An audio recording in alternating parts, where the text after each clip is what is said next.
Markle and Prince Harry haven't received a lukewarm reception from Manchester residents after their recent visit to the city. Manchester residents discussed their opinions about Meghan's impassioned speech and the couple's visit to the vibrant northern city.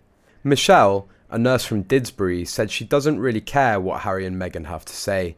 She believes the couple could be using their platform to help with more pressing issues plaguing the country.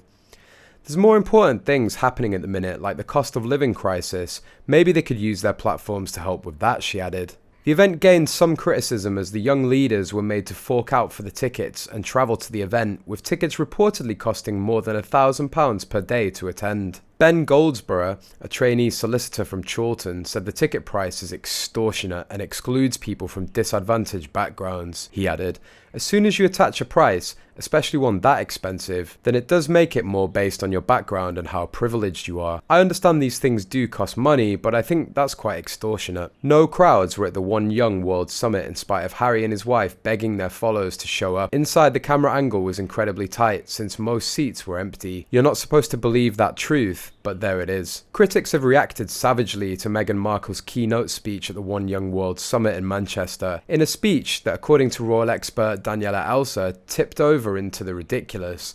Markle referred to herself 54 times in just 7 minutes. Ingrid Seward, editor-in-chief of Majesty magazine, said that Meghan's speech made no sense. "I can't visualize or comprehend how the 2,000 young people understood a word of what she was talking about," Miss Seward told. "It made no sense. It was all about her and related everything to herself. I don't think she knew what she was talking about. It was just me, and praising herself." Daniela Elsa said that the strangest moment so far in the Sussex's whirlwind tour of the UK was Meghan apparently necessary costume change. Somewhere between the costume change and all the overly contrived pause, smile, pause delivery of Meghans' speech, this engagement just tipped over into ridiculous, she wrote. Furthermore, Anne Widdecombe slammed her as being self-centered and very self-absorbed. The former MEP lambasted Meghan for allegedly stretching the truth and pretending to be a role model.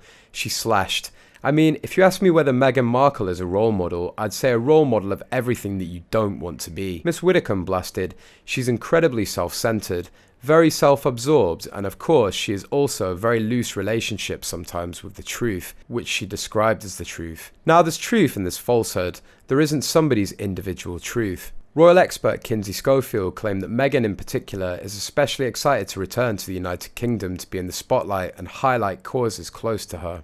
The To Die For Daily podcast host explained, "I do think that this trip is something that perhaps Meghan was excited about." She continued, "I think this is one of those cases where really Meghan is excited about going to the UK because this is her time to shine." The Talk TV contributor also suggested that Prince Harry and Meghan's return is also due to pressure and a need to create content for the likes of streaming services Spotify and Netflix, for which they signed big money deals. Kinsey explained, "Let's not forget there are a lot of expectations from Spotify and Netflix, so they've got content that they have to create." She continued, "I do wonder if the motivation ultimately is to create content and continue to elevate themselves. They're visiting because they have to have that connection to the royal family to continue to monetize their brand."